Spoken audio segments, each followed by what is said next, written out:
Breaking news, fake news na spotted sina Mayor Mark Alcala at saka si Catherine mga kasambreros. Unang-una sa lahat, edited po ang video na ito mga kasambreros. Tapos, ang outfit ni Ma'am Catherine, doon kasi may kompletong files tayo, di ba? Yung suot ni Ma'am Catherine doon sa may kasal ni Nazanjo Marudo at saka ni Ria Taiden, naka dark green siya, wala siyang hikaw. At saka yung kanyang, hindi, kung wala siyang jewelries masyado mga kasambreros dito. Tapos yung kanyang tarito yung tali niya sa likod ng kanyang buhok ay hindi katulad malayong malayo, and yung quality ng video, kung mapapansin nyo, picture na lang yung nasa dulo na kunwari nakaupo sila nakatalikod. Sabi ng mga tao, wala na bang ibang ebidensya? Kung hindi blurred ay nakatalikod, kung hindi nakatago nakatalikod, no? So ganun siya. And yung iba naniwala, pero mostly ay edited po ito mga kasusunod, naniwalang edited po ito. So may mga nagko-comment dito na andun daw sila, no? Sabi nila ay kapatid, no? Kapatid yan ni Mayor Mark Alcala mga kasambreros. So tapos yung nag-post dito ay parang binabash na binabash na rin ng mga fans yung Catherine kasi nga mema lang mga kasembreros. Sabi ng isa dito, Team Kapamilya sa Twitter, hindi naman si Catherine yung girl dahil andyan kami kagabi. Cheekbone, head shape, hair structure, broad shoulders, definitely not Catherine. That's his sister, kapatid niya, together with Donis, Australian husband and the family. So yun, no, talaga sa yung mga naniwala sa kay Mayor Mark Alcala ay libre po kayo maniwala. Tapos kasi kami ay team solid pa rin mga kasambreros. So and alam natin na very mature na si Ma'am Catherine. Hindi niya papatulan ng isang politiko kasi nga she's not hindi siya into politics mga kasambreros. Never nga siyang umatin ng mga rally ng mga corrupt na mga rally dati, di ba? So kung maingay, magulo ang mundo ng politika mga kasembreros. Kung magulo ang showbiz, mas magulo ang politika. Kung kaya she's not into politics mga kasembreros, and will never engage into a politician mga kasembreros. So yung nag-post dito ay talagang dito, siguro siya, fan lang siya ni Mayor Mark Alcala mga kasembreros. Kasi bakit naman hindi video, di ba? Yung nasa dulo na nakaupo na sila nakatalikod, bakit picture na lang? Yung pagdating daw ni Mayor Mark Alcala ay video, di ba? Tapos nung pag-upo na nila, bakit iba na yung quality? Parang kumagapa highlight, parang edited na lang siya talaga mga kasi nakatalikod si Mayor Mark Alcala at si Catherine daw na nasabi dito ay kapatid naman pala ni Mayor Mark Alcala mga kasembreros. So team panatag po tayo. So kaya kahit si Ma'am Naybara, kasi di ba magaling din sa investigasyon to si Naybara Lopez. So yun, hindi rin siya, and of course may mga ebidensya siya na pinost actually na hindi yun si Catherine mga kasembreros, no? Hindi si Mayor Mark, hindi si Catherine mga kasembreros. And yun, maraming mga fan pages or vloggers na rin ang nakapag-post ng kanilang mga items mga kasembreros sa Facebook, kagaya nitong The Scoop, no? Sabi ito, 1 hour ago, kapamilya actress Catherine Bernardo Lucena, City Mayor Mark Alcala spotted umano na magkasama sa isang dinner. So malayong malayo mga kasembreros, and of course yung suot niya ay hindi kapareho nung kay Ma'am Catherine mga kasembreros. Sabi ng iba, galing-galingan niyo naman mag-edit next time. Sabing ganoon mga kasembreros, no? Ng iba. So move on tayo. Isang malaking kasinungalingan, breaking news na fake news. Hindi siya fake news, false information mga kasembreros. So yun po, team panatag tayo. Tapos kagabi si Alden, no, bumati sa kanyang Hungry Pita Buddies, na kung saan ay bumati siya ng bumati siya ng Merry Christmas, at saka magkikita sila soon sa mga different branches sa susunod na taon. Sabi niya, see you soon, Merry Christmas, no, kagabi mga kasembreros. So si Sir Alden kasi maliban sa may franchise siya sa Hungry Pita, ay siya rin yung ambassador ng The Hungry Pita mga kasembreros, no, isang shawarma at food business. So talagang dumadami ang endorsements ni Sir Alden. Tapos nag-post din si Sir Alden sa kanyang Instagram account nung mga teaser ng The Big Tiger na pinost kagabi or kahapon ng Myriad Entertainment niya mga kasambreros. So parang pinutol niya yung video kasi 'di ba sa Instagram story, ano lang, parang 1 minute lang yung pwede mo na maximum na may post doon mga kasambreros. So kung kaya pinutol niya yung video. Na-flash ko na to kagabi sa ating kanina mga kasambreros sa ating items. Pero dahil pinost ni Sir Alden sa kanyang Instagram account ay inulit ko mga kasambreros, no? Dahil nga sa pinost niya ito. And then ito, next ang cute nito ni Jason Starr mga kasambreros. Nag-post siya kagabi sa kanyang TikTok account na kinikilig.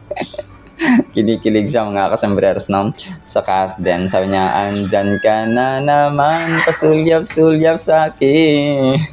Lagi-lagi na lang paligaw-ligaw. Tapos yung picture ng cat din, doon nga yung sinend ni Sir Renato, yung husayan sa akin, no? Sa messenger mga kasambreros na nagahag ng sobrang higpit na parang naka-rugby, parang naka-glue mga kasambreros ang cat din. Sa sobrang higpit. Yung yakap na wala ng bukas mga kasambreros, no? Na naka-white. Ba't di mo subukan aminin? Ba't mo alam ako'y may ang cute ni Jason Starr. Naabang ko rin minsan to niya, yung kanyang post mga kasambreros dahil solid ito na na Cathdenatic mga kasambreros si Jason Starr. Nagpo-post siya sa kanyang TikTok, nagpo-post din siya sa kanyang sa kanyang Facebook mga kasambreros. Tapos ito good thing ito para sa atin 2 hours ago si Rizel Kenneth. Ayan si Kyla sa bahay nila Daniel. Tapos pictures ng ni Kyla mga kasambreros, no? Na kay Daniel daw ito na bahay mga kasambreros. So 147 likes. Tapos ito next item natin mga kasambreros. Ito ang cute ni Kat dito, fans of Catherine Bernardo kahapon, no, 1 day ago. Kasama niya dito si Snowy, mga kasambreros, no, ang cute lang ni attorney. Pero of course, no, si Sir Alden din ay mapagmahal sa aso, mga kasambreros. Talagang parehong for mommy at for daddy, mga kasambreros, ang Kat din. Tapos ang Lemon TV, 18 hours ago, ay na-feature din, no, ang family ni Alden doon sa kanilang Christmas picture post mga kasambreros. Kapuso star Alden Richards ushered in the holiday season with a heartfelt greeting, writing, "We all live for moments like this, the ones that remind us to keep going. Merry Christmas everyone from our family to yours." So tapos yung picture ng Fulkerson family mga kasambreros. Tapos ito, next item natin mga kasambreros, si Ma'am Levi's Bautista. Para nag-post din siya ng kanyang pagsuporta kay Alden, no? Doon sa Big Tiger movie nga nila. Tapos yung random photos mga kasambreros doon sa kanilang Big Tiger media launch mga kasambreros. So maraming salamat sa mga sumusuporta sa kay Alden talaga mga kasambreros, na at kay Ma'am Catherine, kahit na individual ganap sila. Tapos ito, hindi ko na-post tong kay Naybara Lopez 1 hour ago. Wala bang nakaharap na pruweba? Kung hindi blurry nakatalikod naman, weak nyo naman maglabas ng proof. Pahingi nga ako dyan ng mala audio. So yun sabi niya dito. Tapos picture ng ni Kat at saka ni Mayor Mark Alcala mga kasambreros. So maniwala lang siguro ang mga tao kapag nakaharap na kapag naka-video and so on mga kasambreros. So as long as walang gantong hindi solid yung proof, ay team panatag pa rin tayo mga kasambreros. Tapos ito 7 hours ago, ang ganda dito ni Catherine, no? Parang naka-panlamig na outfit si attorney, #Catherine Bernardo. Tapos hindi ko alam kung ano ito, yung kasi ano siya, parang naka-winter outfit. Baka nasa bakasyon sila nito, no? Either sa malalamig na bansa. Kasi yung alam ko lang napuntahan nila is Switzerland yata yun. Switzerland. Basta Europe country yun siya mga kasambreros. During Cathnel days pa, no? Mga kasambreros and mga Cathenatics. Tapos ito, next item natin mga kasambreros. So si Power Up Place, no? 3 hours ago, spotted sina Catherine at Alden sa Landers bago magpasko. dahilan para mag-ingay ang Catherine fans. Simple pero sweet ang kanilang public sighting na lalong nagpatibay sa spekulasyon ng kanilang closeness ngayong holiday season. Tahimik man ramdam ang kilig. So ito, wala tayong solid na proof, no? Pero alam natin na nag-uusap naman talaga ang Catherine and they're communicating privately, mga kasembreros. So sakto moves lang, wag niyo na ikwento sa iba. Low-key life is the best, mas payapa pag hindi nila alam lahat ng ganap sa buhay ninyo. So yun po siya, no? And yun, ngayon si Sir Alden, yung pinopost niya, walang gaanong dito, hindi gaanong yung ganap nila doon sa US. Pero alam natin baka iniipon lang niya yung kanyang ipopost, mga kasembreros, no? Medyo tahimik pa ang post ni Sir Alden sa kanyang ganap doon. So yung pinopost niya ay Word of God, and then yung about sa Big Tiger nga, mga kasembreros. So yun po siya, no? So pero mag-aabang tayo, of course, ng mga post ni Phenomenal Box Office Cinema King, mga kasembreros. Tapos dito, natutuwa ako, no? 3 hours ago, post ni Donna Milandicho, Catherine Bernardo and Alden Richards, they both wearing a beautiful smile. So definitely, kapag sila ang nagsama, kulitan kung kulitan, asaran kung asaran, seryoso kung seryoso, Englishan kung Englishan. So ganon dapat. And then ito, kagabi, 8 hours ago, si Jason Starr.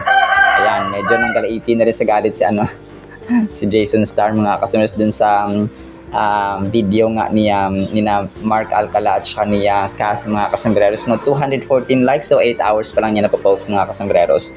Sobrang sikat at marami kaming nagmamahal kay Catherine. Please lang, tigilan nyo na yan. So yung tinutukoy niya dito ay yung pag-match-match, no, ng mga tao kay Kath sa isang politiko na si Mayor Mark Alcala nga, mga kasembreros. Kasi nga ay hindi naman totoo, no? Yun nga, sabi ng mga taga Lucena City, maniniwala lang kami. Marami naman nagsabi na si Sanya daw yung kasama nun, mga kasembreros. Pero duda rin tayo kasi nakataliko din, no?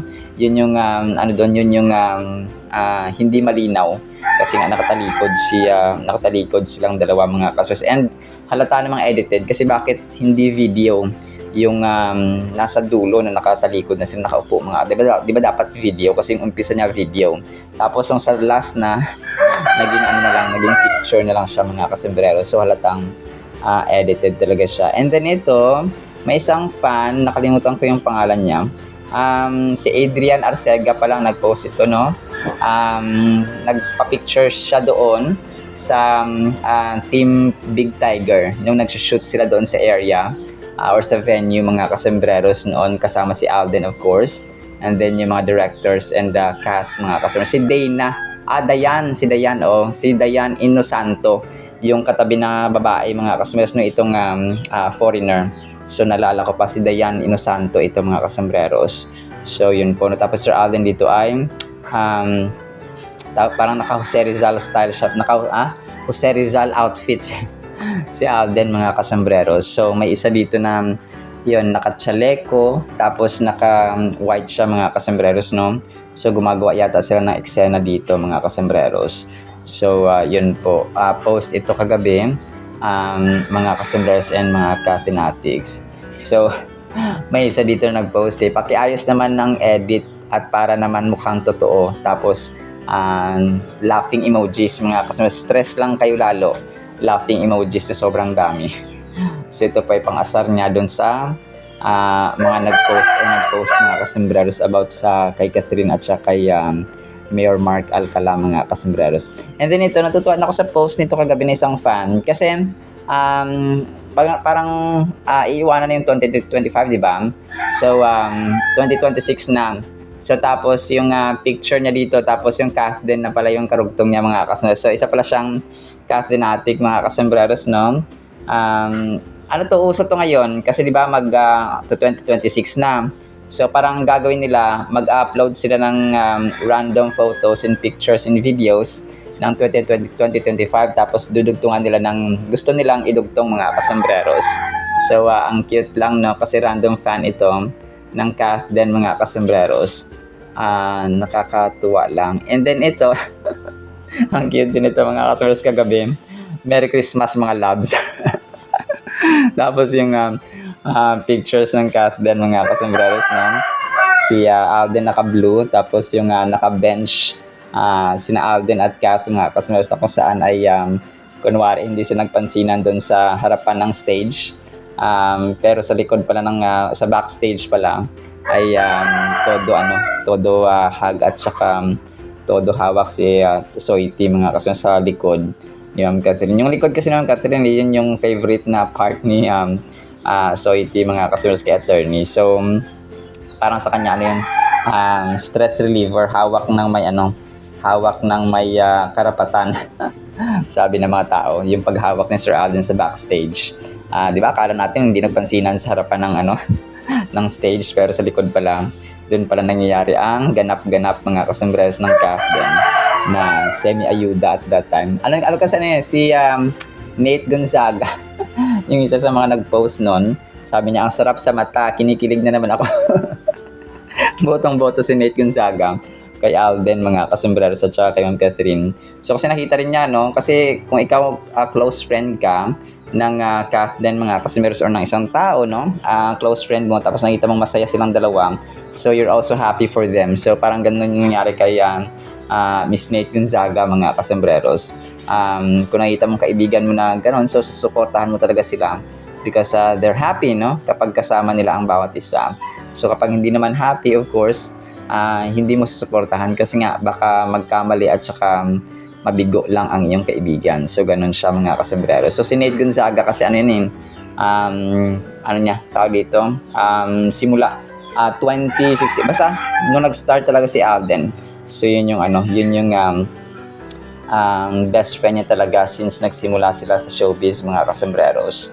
Best friend, childhood at saka basta magkaibigan sila na parang BFF talaga sina Nate Gonzaga mga kasombreros.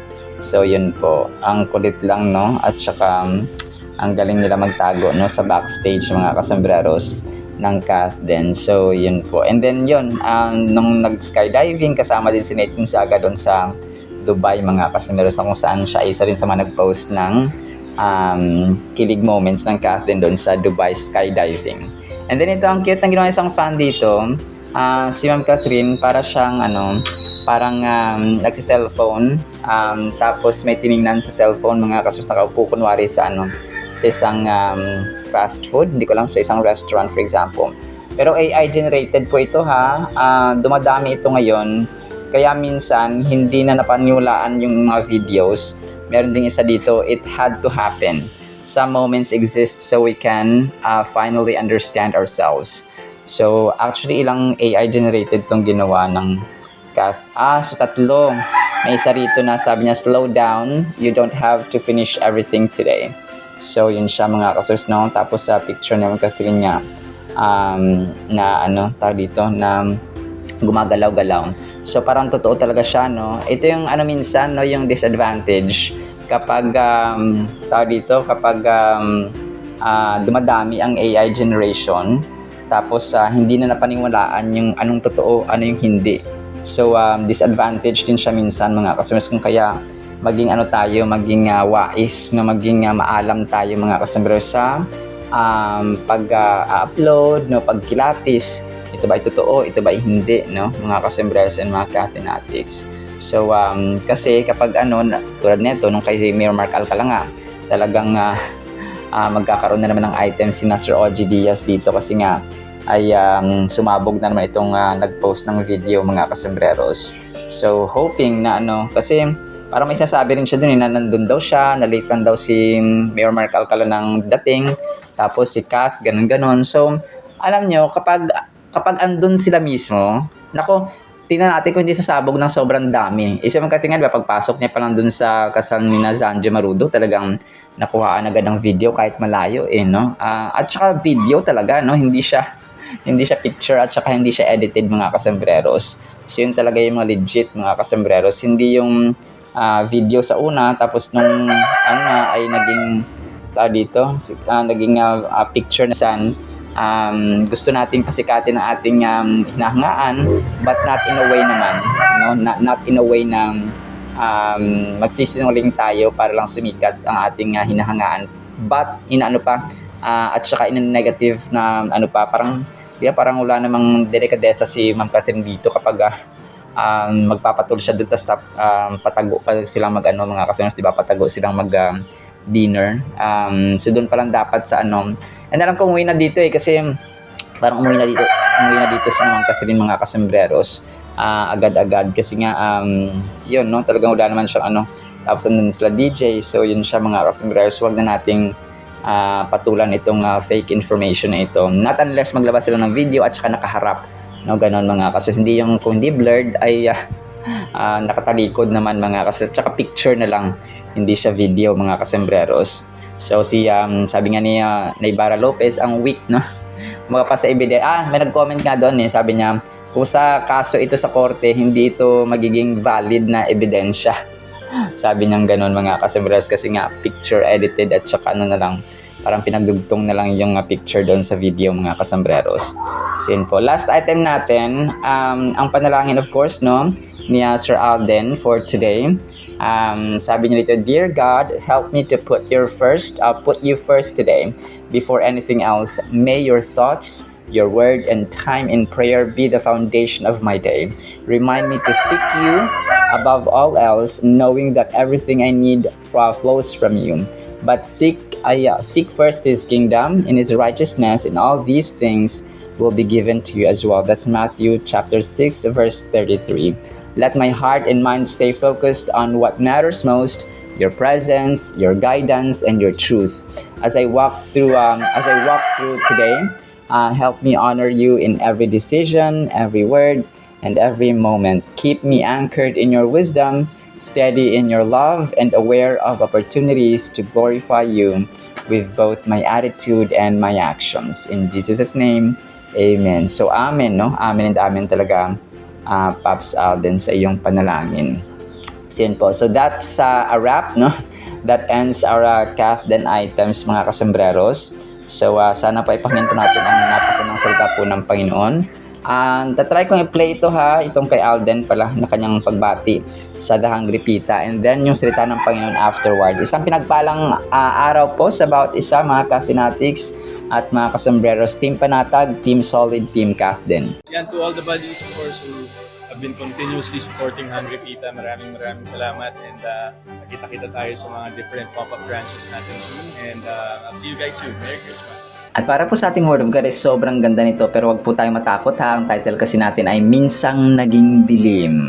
Bakit kaya? Ephesians chapter 5 verses 8 through 10. For you were once darkness, ito pala yun, but now you are light in the Lord. Walk as children of light, for the fruit of the Spirit is in all goodness, righteousness, and truth, finding out what is acceptable to the Lord. Napakaganda nito, mga kasembreros.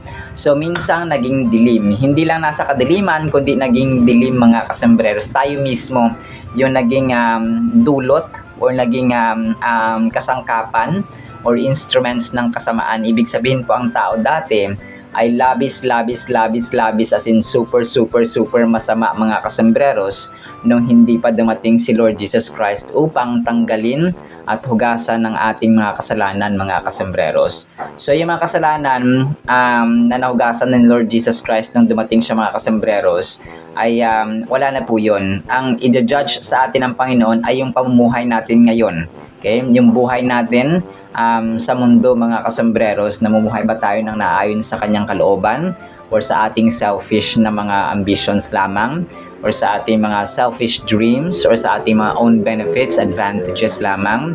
So ganun, mga kasembreros, no? Ang tao pwede naman magtrabaho, no? Makaka-earn siya, makakabili siya ng pagkain, makakabili siya ng kanyang pangailangan, but more than that, no, there is more meaningful and purposeful reason kung bakit nabubuhay ang tao.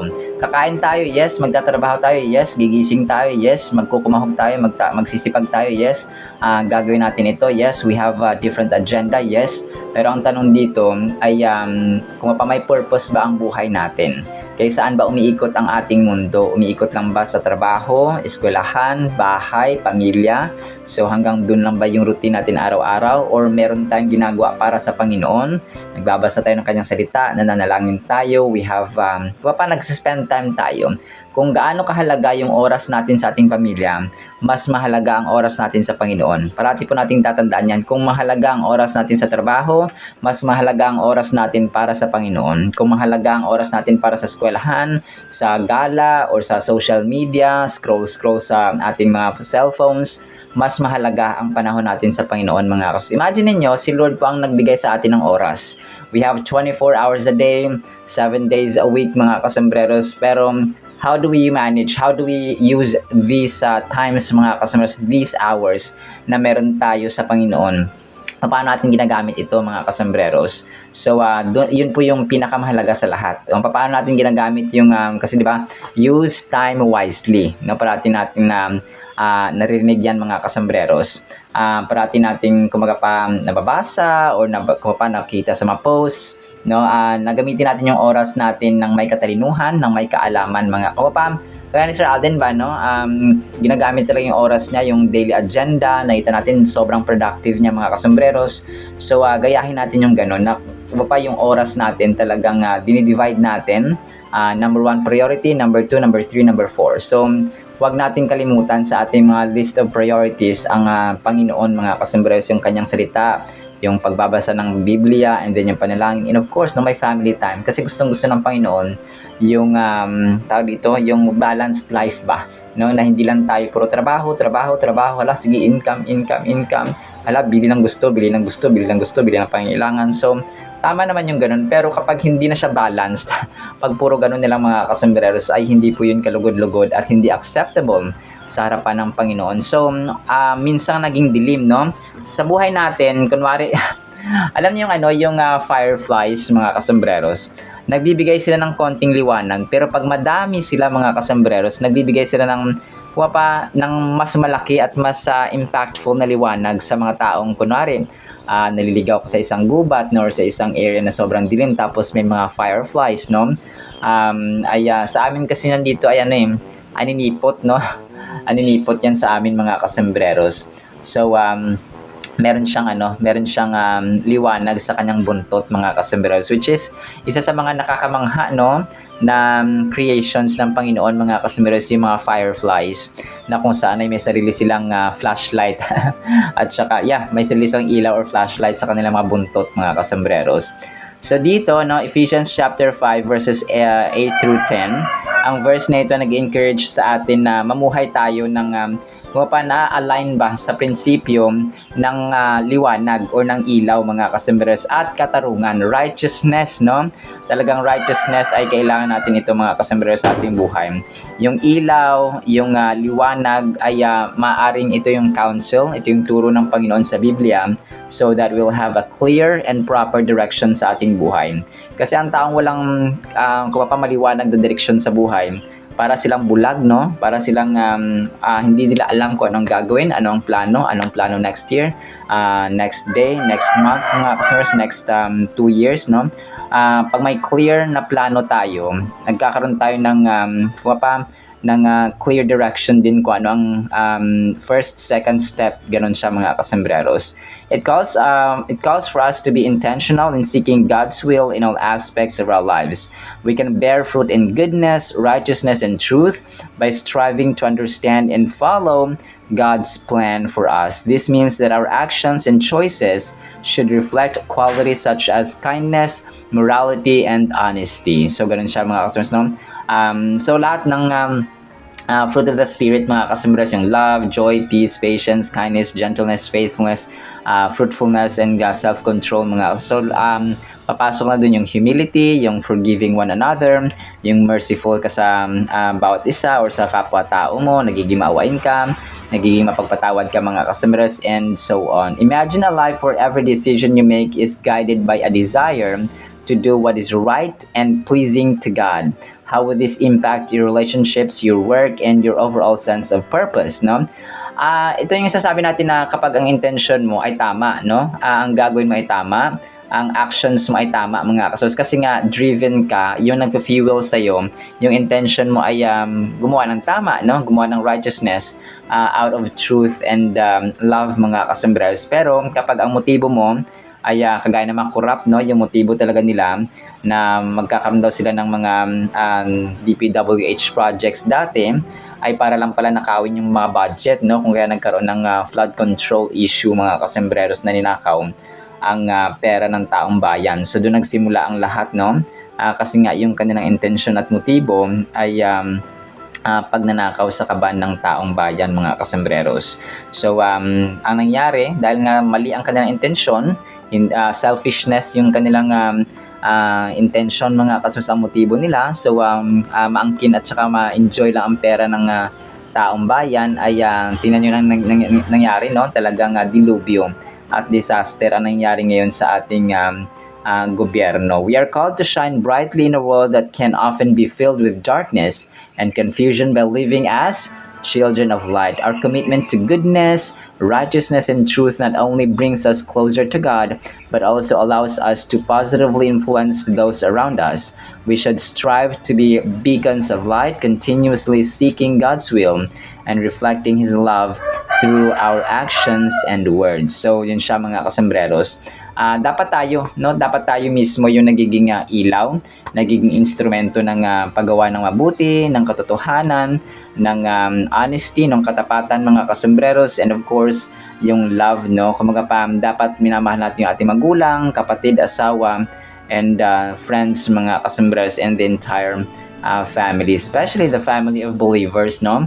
Sa ating simbahan, because kapag hindi nagkakaroon ng pag-ibig or hindi nagkakaroon ng unity sa loob ng tahanan or simbahan, ay nagpapatunay ito na naghahari, no? Si Satanas mga kasembreros, because yun ang kanyang plano, yun ang kanyang gusto, no? Mag-aaway-away ang mga mag-anak, ang mag-asawa, ang family members, ang church members, no? Yun yung kanyang desire. Kung ang Diyos ay unity, ang kanyang gusto, ang Diablo naman ay gusto niya ng away, no? Gusto niya ng hidwaan sa loob ng simbahan at sa loob ng tahanan mga kasembreros. So kung kaya let's be aware, let's be wise, no, sa ating mga desisyon, especially when it a matter of between God and Satan. Our intention and God's intention. So isipin natin parating, kalooban ba ng Panginoon to? Hindi. Kung si Jesus Christ ba ang dito or si Lord ang nandito, anong bang gagawin niya? Ito ba? So God will give you wisdom as we pray, as we seek, as we ask for wisdom mga kasembreros in every decision, every plan, every choice we make, because yun nga, no, tayo po ay dapat na mga ilaw, no, mga anak ng ilaw, because God is light mga kasembreros. Ibig sabihin, hindi naman yun ibig sabihin na magdadala tayo ng flashlight or ilaw bawat sandali ng ating buhay kung saan tayo mapunta. But our actions ba, yung ugali natin dapat ay napopossess natin, at saka nasa atin na yung nagiging loving, caring, no, understanding, nagiging forgiving, nagiging merciful, nagiging kind, nagiging selfless, no? At saka nagiging mapagpatawarin mga kasembreros, at humbleness, no? So lahat-lahat na we're not perfect, yes, but God knows those who are striving to be like Him, no? Gayahin natin ang kanyang ugali mga kasembreros. So yun po siya, no? Bilang tayo po ay minsang nasa dilim or minsang dilim, ay minsan naging dilim mga kasembreros, ngayon ay tayo po ay nagiging liwanag or nagiging good example. So yun pa, no? Nagiging good example tayo, hindi bad example sa iba, especially sa ating pamilya mga kasembreros. Alright, sinabi sa ating Word of God, ha, nawapay pagpalaan po tayo ng pag-ibig, pananampalataya, pag-asa, no, ng righteousness, ng pagiging ilaw, ng pagiging honest, forgiving, ng pagiging humble, and so on. In Jesus' mighty name we pray. Amen and amen. See you sa next segment mga kasembreros, and paalam po. I love you all.